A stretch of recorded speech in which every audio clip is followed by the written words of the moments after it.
आप देख रहे हैं न्यूज नाउ 24/7। ताज़ा खबरों के लिए हमारे साथ बने रहें। कथित तौर पर छत्रपति शिवाजी महाराज का अपमान करने के लिए प्रधानमंत्री नरेंद्र मोदी पर हमला करने में कोई शब्द नहीं छोड़ते हुए कांग्रेस महासचिव प्रियंका गांधी वाड्रा ने उन पर शिवसेना यूबीटी प्रमुख उद्धव ठाकरे की पीठ में छुरा घोंपने का आरोप लगाया। उन्होंने प्रधानमंत्री और केंद्रीय गृह मंत्री अमित शाह को ये साबित करने की चुनौती भी दी कि उनके भाई राहुल गांधी आरक्षण के खिलाफ हैं। प्रधानमंत्री मोदी आजकल जो भाषण दे रहे हैं वो वाकई निराशाजनक है। वो जो भी कह रहे हैं उसमें कोई सच्चाई नहीं है। ऐसा लग रहा है कि वो कह कुछ रहे हैं और कर कुछ और रहे हैं। हम देश के प्रधानमंत्री, मुख्यमंत्रियों या शीर्ष नेताओं से ऐसी उम्मीद नहीं करते हैं। प्रियंका ने कोल्हापुर शहर के गांधी मैदान में एमवीए उम्मीदवारों के लिए आयोजित एक रैली में कहा, हम उम्मीद करते हैं कि हमने उन पर और अन्य नेताओं पर जो भरोसा जताया है उसके आधार पर वे सच बोलेंगे और सकारात्मक बोलेंगे। दुर्भाग्य से ऐसा नहीं हो रहा है। मंच पर कांग्रेस के कोल्हापुर सांसद शाहू महाराज छत्रपति और कांग्रेस जिला प्रमुख सतेज पाटिल सहित सभी एमवीए नेता मौजूद थे। कांग्रेस नेता ने प्रधानमंत्री नरेंद्र मोदी पर महाराष्ट्र और छत्रपति शिवाजी महाराज का अपमान करने का आरोप लगाया। प्रियंका ने कहा, महाराष्ट्र की पवित्र भूमि का अपमान किया जा रहा है और छत्रपति शिवाजी महाराज का भी अपमान किया जा रहा है। उनके सिद्धांतों को हर दिन कुचला जा रहा है। 2022 में उद्धव ठाकरे के नेतृत्व वाली महाविकास अघाड़ी सरकार को गिराने वाली शिवसेना में भाजपा के कारण हुए विभाजन के परोक्ष संदर्भ में एआईसीसी महासचिव ने कहा कि मोदी ने सार्वजनिक रूप से बाल ठाकरे का जिक्र किया, लेकिन भाजपा पीछे हट गई और बेटे उद्धव ठाकरे की पीठ में चाकू घोंप दिया। देखिए, ये जो आपकी धरती है ये बहुत सुंदर और बहुत महान धरती है। इसने हमेशा हमारे देश को मार्गदर्शन दिया।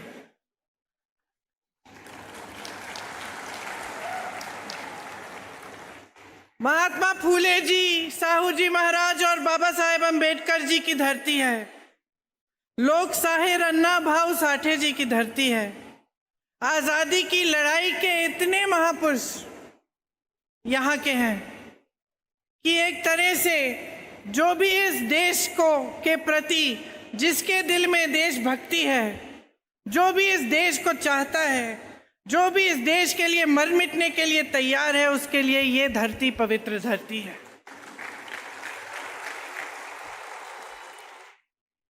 यहाँ से समानता, मानवता का संदेश आया, यहीं से उठा।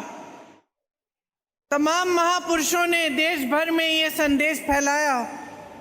यहाँ के संत ज्ञानेश्वर जी, संत नामदेव जी, संत तुकाराम जी ने प्रेम, समानता का संदेश फैलाया।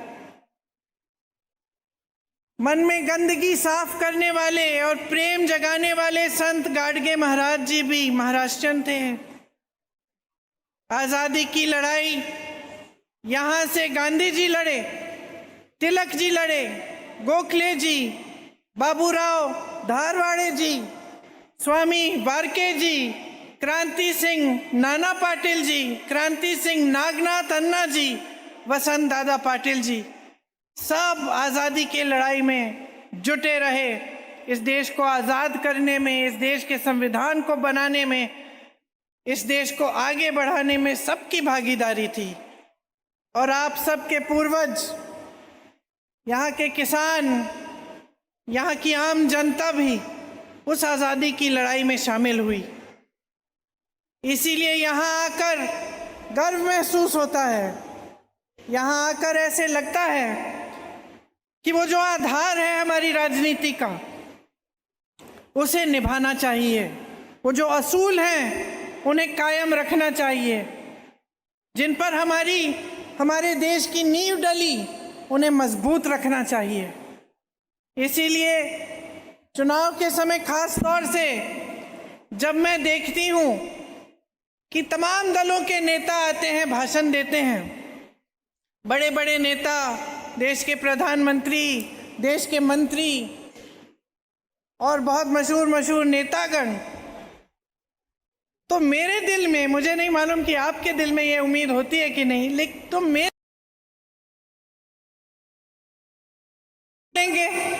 कुछ सकारात्मक बोलेंगे, देश की भलाई के लिए बोलेंगे, चाहे किसी भी पार्टी के हो।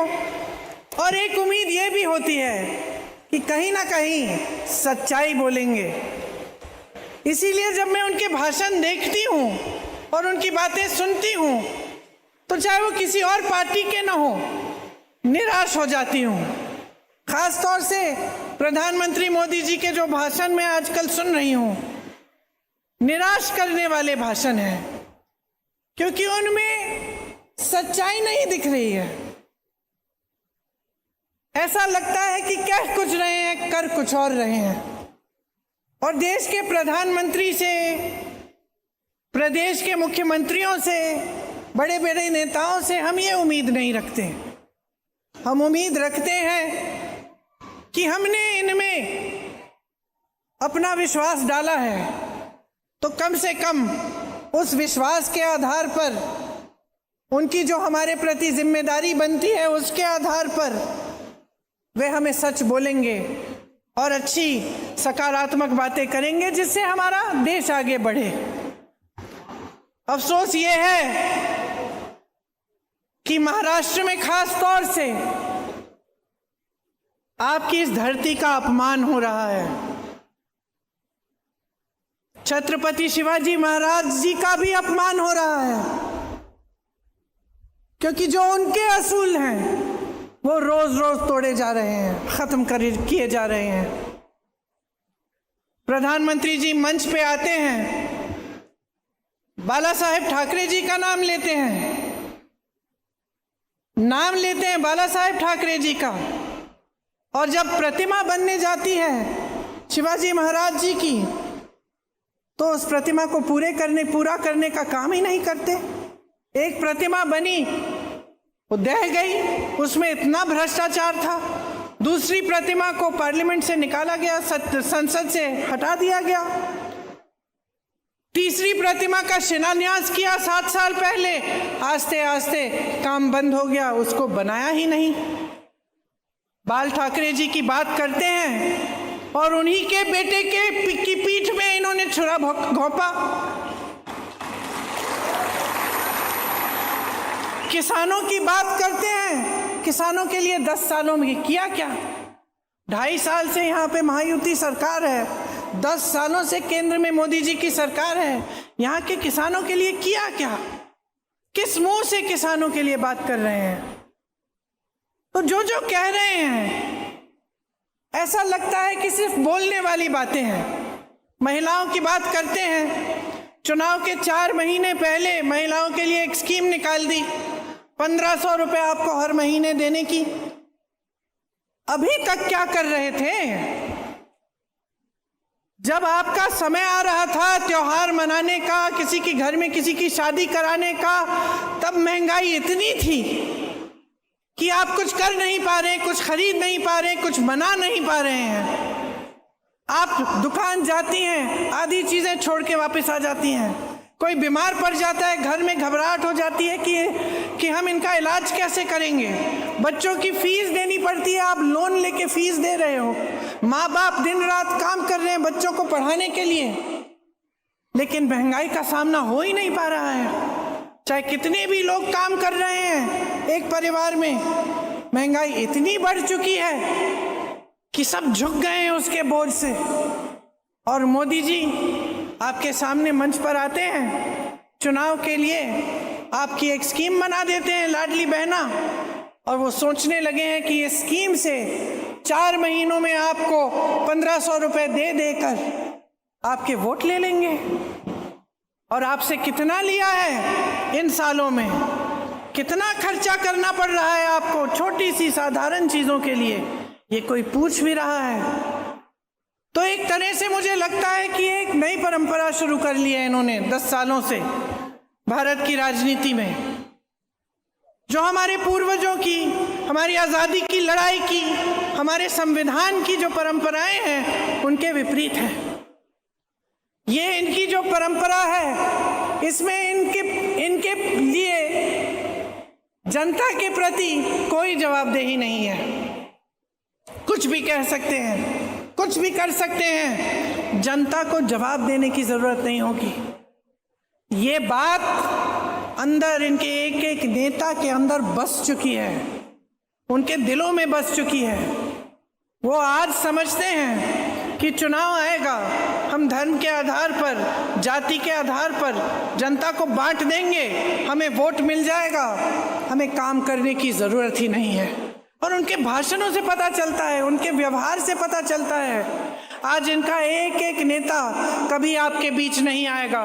प्रधानमंत्री तो छोड़िए, इनके नेता ही नहीं आते आपके बीच, मंत्री नहीं आते, आपसे मिलते जुलते नहीं हैं। इनको कैसे मालूम कि आपके संघर्ष क्या है, आपका जीवन क्या है, आप किस तरह से अगला दिन देख रहे हो, किस तरह से आप संघर्ष कर रहे हो, कैसे अपने बच्चों को पढ़ाने के लिए आप कैसे आगे बढ़ रहे हो, ये समझ नहीं पा रहे हैं। एक तरह से कट गए हैं, अपनी दुनिया में रहते हैं। इसीलिए खास तौर से चुनाव के समय आपका ध्यान भटकाने का काम करते हैं और आपकी जो असली ज़रूरतें हैं उनके बारे में बात नहीं होती, चर्चा नहीं होती। आप सोचिए, यहाँ का किसान त्रस्त है, परेशान है। यहाँ के जो दूध उत्पादक किसान हैं उनको सही दाम नहीं मिलता। यहाँ गन्ने के किसान हैं, FRP का सही दाम मांग मांग के थक गए हैं, नहीं मिलता। किसान आज जब खेती करता है वो कमा नहीं पाता ज़्यादातर, क्योंकि हर चीज़ पे उसको टैक्स देना पड़ता है, हर चीज़ महंगी हो गई है। उसको सरकार की तरफ से समर्थन नहीं मिलता, मदद नहीं मिलती। उसी तरह से अब नौजवानों को देखो, यहाँ पे इतनी संस्थान, इतने अच्छे अच्छे इंस्टीट्यूशंस हैं, संस्थान हैं, पढ़ाई अच्छी होती है, उसके बाद क्या होता है? रोजगार नहीं मिल रहे हैं। 2.5 लाख पद खाली पड़े हैं महाराष्ट्र में, 2.5 लाख पद खाली हैं। तमाम नौजवान बेरोजगार हैं, लेकिन वो पद भरे नहीं जा रहे हैं क्योंकि जवाबदेह नहीं रही। क्योंकि आज के नेता सोचते हैं कि आपके प्रति उन्हें कोई जवाब देने की जरूरत नहीं पड़ेगी, वो पद खाली पड़े हैं, पड़े रहने दीजिए। आप मेहनत कर रहे हैं अपने बच्चों को पढ़ाने लिखाने के लिए, ये क्या मेहनत कर रहे हैं? ये जितनी भी इंडस्ट्रीज हैं आपकी, जितनी भी बड़ी बड़ी कंपनियां हैं, यहाँ से महाराष्ट्र से निकाल के दूसरे प्रदेश में भेज रही हैं। ये है इनकी मेहनत कि सब अपने बड़े बड़े उद्योगपति मित्रों को सौंप दो, अडानी जी को दे दो सब कुछ, बंदरगाह दे दो, सड़कें दे दो, हवाई अड्डे दे दो, धारावी दे दो, सब कुछ उन्हीं को दे दो। किसान की बात होती है, कर्ज माफ करने की बात होती है, पैसे नहीं है। बड़े बड़े उद्योगपतियों के 16 लाख करोड़ रुपए माफ हो जाते हैं, आपके लिए पैसे नहीं हैं, आपके लिए समय भी नहीं है। नीतियां नहीं निकालेंगे आपके विकास के लिए, देश को आगे बढ़ाने के लिए, महाराष्ट्र को मजबूत करने के लिए। जहां मौका मिले वहां कमजोर किया जा रहा है। मेरे पास आंकड़े भी हैं, 10 लाख करोड़ का निवेश यहां से हटा है, 8 लाख नौकरियां महाराष्ट्र से बाहर चली गई हैं, 6000 से ज्यादा उद्योग बंद हो चुके हैं यहाँ। तो रोजगार कहां से बनाएंगे? जहां जहां से रोजगार बनता था वहां उन्होंने दबाया है जनता को। खेती से बनते थे रोजगार, आज खेती की ये स्थिति हो गई है देश भर में कि कमाई नहीं होती, तो रोजगार कैसे बनेंगे? छोटे उद्योगों से बनते थे, मीडियम उद्योगों से बनते थे, दुकानदारों से। जीएसटी करके, गलत नीतियां करके आपकी भी कमर तोड़ी है। पीएसयू से बनते थे रोजगार, पीएसयू की सब्सिडीज से आस्ते आस्ते सब अपने बड़े बड़े उद्योगपति दोस्तों को दे रहे हैं। तो रोजगार बनाने की योजना क्या है? कोई योजना नहीं है। इसलिए चुनावी मंच पर आकर आपके ध्यान भटकाने की बातें होती हैं और कुछ नहीं होता।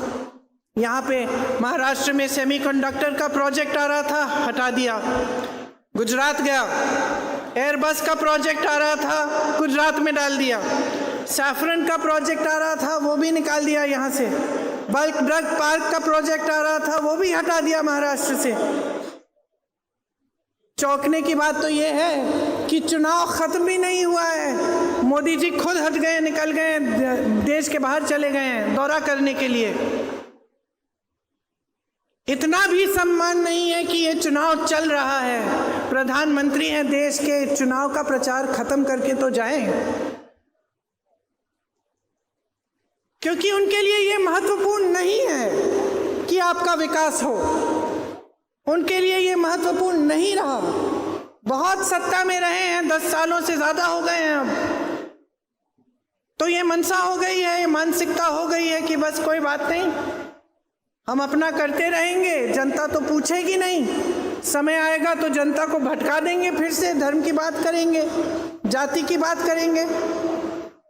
मुंबई में मैंने उनका भाषण देखा, मेरे भाई के बारे में कह रहे थे कि राहुल गांधी आरक्षण के खिलाफ है, पंडित नेहरू आरक्षण के खिलाफ थे। पंडित नेहरू ने तो आरक्षण शुरू किए, राहुल गांधी जी ने 4000 किलोमीटर राहुल गांधी जी कन्याकुमारी से कश्मीर तक चले पैदल, लोगों से मिलते मिलते, और मणिपुर से मुंबई तक उन्होंने यात्रा की। किस लिए? न्याय यात्रा।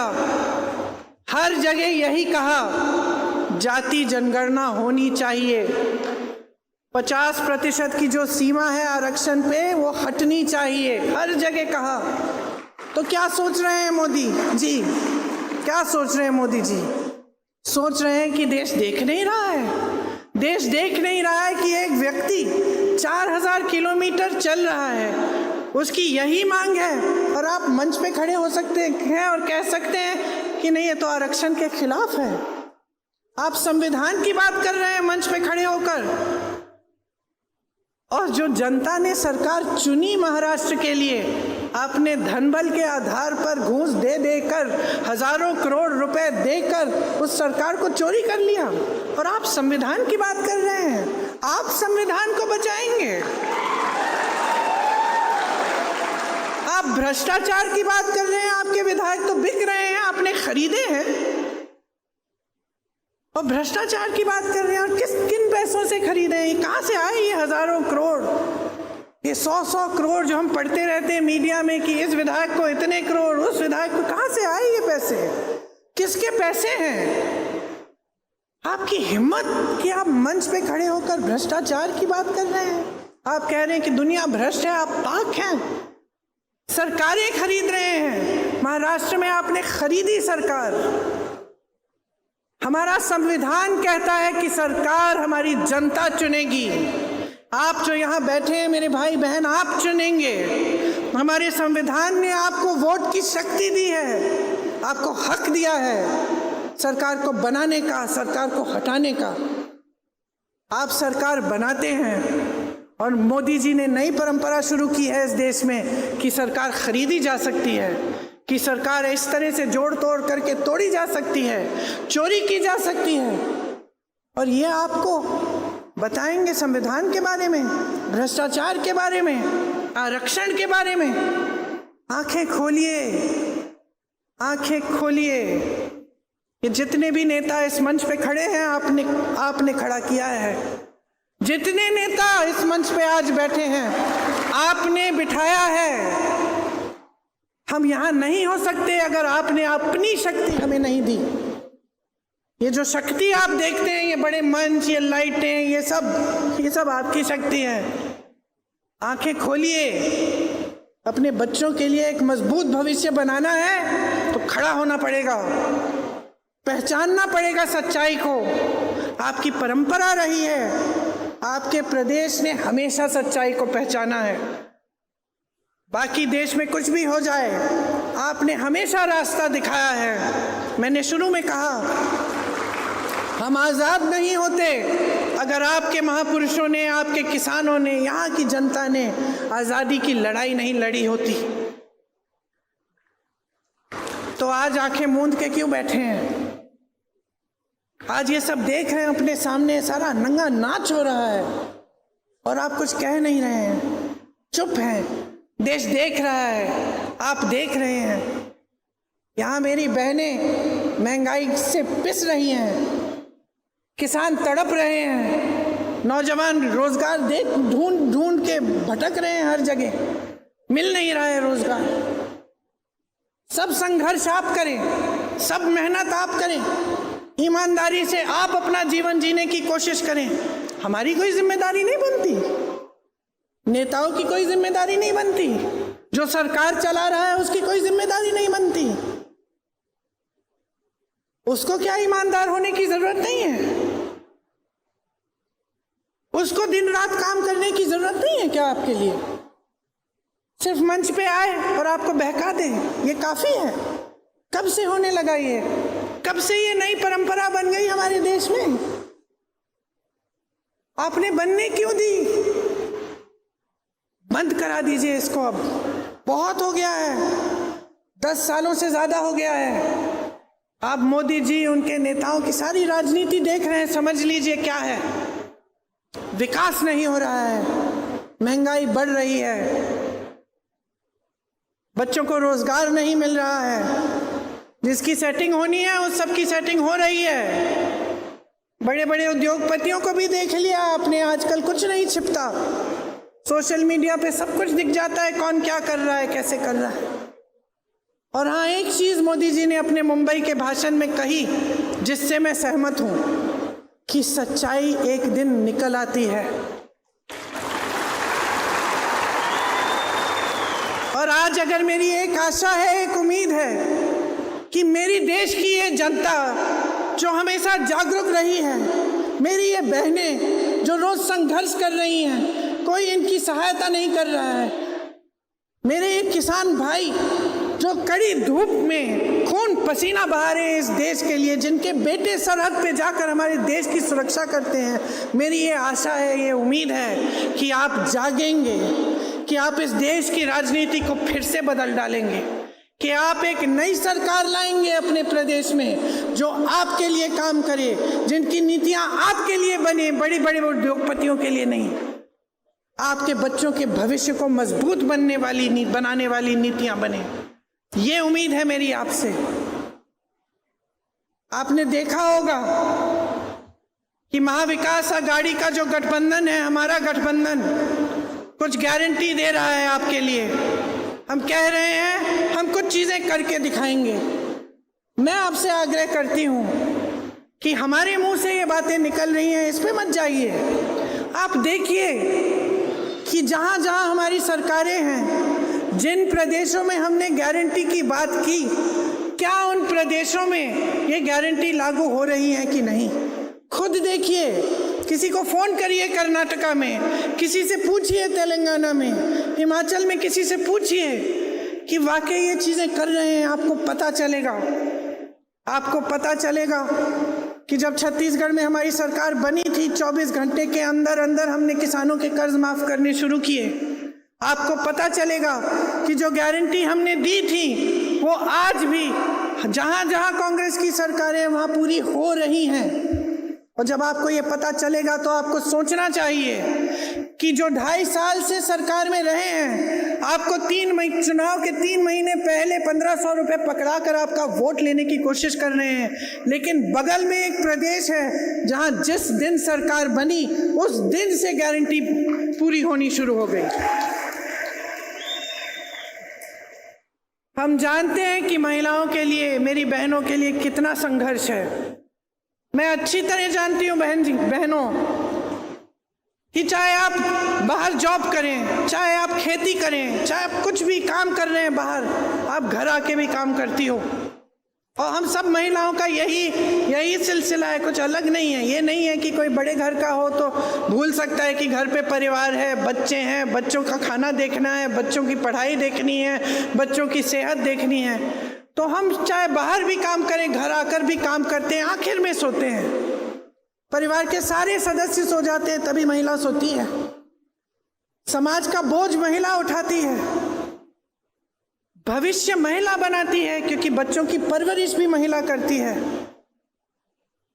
इसीलिए हमारी सोच ये है कि जो गृहस्थ महिलाएं हैं उनको 3000 रुपए प्रति माह मिलना चाहिए अपने पैरों पे खड़े होने के लिए। कुछ सहायता मिले इस महंगाई के ज़माने में, ताकि कम से कम थोड़ी बहुत अपना खर्चा, अपनी जो बचत है थोड़ी बहुत कर पाएं। हमारी गारंटी है कि हमारी सरकार आएगी तो हम जातिगत जनगणना कराएंगे और हम 50% जो आरक्षण की सीमा की कैप है उसको हम हटाएंगे। राजस्थान में हमारी सरकार थी, 25 लाख की बीमा कराई थी हमने वहाँ स्वास्थ्य के लिए। 25 लाख तक पूरा इलाज मुफ्त होता था। मैं कैंसर के पेशेंट से मिली, उसके आंखों में आंसू थे। कहने लगा कि दीदी मेरा सारा इलाज हो गया, मैं ठीक हो गया हूँ, मैंने एक पैसा नहीं दिया, सिर्फ रजिस्ट्रेशन फॉर्म के पैसे दिए। मुझे भी गर्व हुआ, क्योंकि हम लोग काम भी इसलिए करते हैं। हमें भी गर्व तब होता है जब आपकी भलाई होती है, जब कुछ सकारात्मक कर पाते हैं। मैं फिर एक हार्ट पेशेंट से मिली, हार्ट की सर्जरी की थी, मुफ्त में हुई। वही स्कीम हम यहाँ लाना चाहते हैं कि 25 लाख तक स्वास्थ्य बीमा आपको मिलेगा, मुफ्त दवा मिलेगी। किसानों को समृद्ध बनाने के लिए 3 लाख रुपए तक का कर्ज हम माफ कराएंगे और नियमित कर्ज चुकाने पर 50,000 रुपए भी आपको प्रोत्साहन दिया जाएगा। युवाओं से हमारा वचन है कि जो 2.5 लाख नौकरियां, रोजगार खाली पड़े हैं, उनको हम जल्दी से जल्दी भरेंगे। ये नहीं होगा कि खाली पद पड़े हैं और बेरोजगार बच्चे हैं और वो पद नहीं दिए जा रहे हैं, बच्चों को रोजगार नहीं दिया जा रहा है। ये नहीं होगा हमारी सरकार में। और एक बेरोजगारी का भत्ता भी हम 4,000 रुपये नौजवानों को देना चाहते हैं। देखिए, चुनाव के समय जैसे मैंने कहा, इधर उधर की बातें बहुत हो सकती हैं। मैंने ये भी कहा कि मेरी उम्मीद है, मेरी आशा है कि आप जाग जाओगे। इसका मतलब क्या है? चुनाव को अपनी समस्याओं के बारे में बनाओ। जिस तरह से महाभारत में श्री अर्जुन ने जब निशाना मारा, उनको सिर्फ मछली की आंख ही दिखी और कुछ दिखा नहीं। आप भी अर्जुन बन जाओ।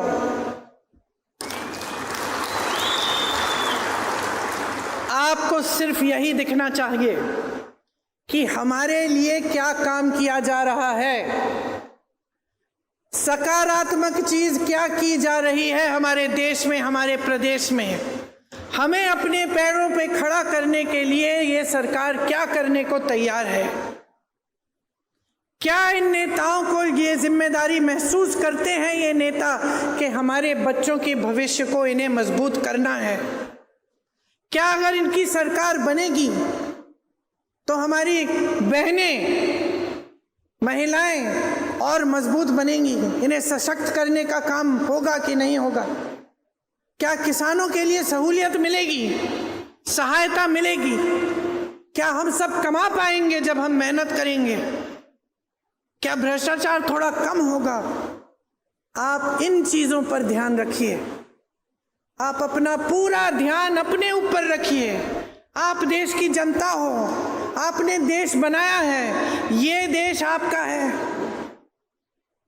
सतर्क हो जाओ, जागरूक हो जाओ। चुनाव में भारी से भारी बहुमत से महाविकास आघाड़ी के हर कैंडिडेट को, हर उम्मीदवार को भारी से भारी बहुमत से जिताओ, ताकि कोई आपकी सरकार चोरी ना कर पाए। इस बार कोई घूस देकर विधायकों को खरीद ना पाए। असूलों पे बने सरकार, विकास के आधार पर बने सरकार। जो सरकार आप चाहते हैं वो सरकार बने। ये आपकी जिम्मेदारी है, हमारी जिम्मेदारी आपके प्रति है कि जो हम इस मंच पर कह के गए हैं उसको हम पूरा करेंगे, कि हम भी ईमानदारी से मेहनत करेंगे आपके लिए दिन रात, कि हम आपको एक ऐसी सरकार देंगे जिस पे आपको गर्व हो, जो आपके महाराष्ट्र को फिर से नई ऊंचाइयों पर पहुंचाए।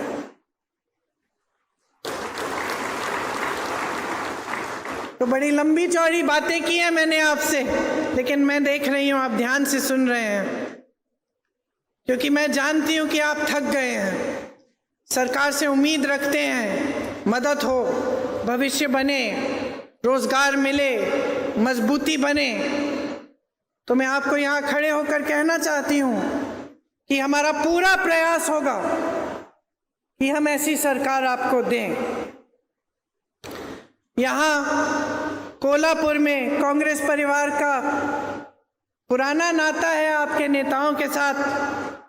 बंटी पाटिल जी बैठे हैं, इनके पिताजी मेरे पिताजी और मेरी दादी जी को अच्छी तरह जानते थे। शिक्षा के क्षेत्र में कितना काम किया उन्होंने, बहुत महत्वपूर्ण भूमिका रही उनकी। यहाँ हमारे कई उम्मीदवार हैं आज, इसके लिए चश्मे की जरूरत है। दादा गणपत राव जी कहाँ हैं? आइए। ऋतुराज पाटिल जी, राजू अवाले जी, मदन करंदे जी, राजू लाटकर जी,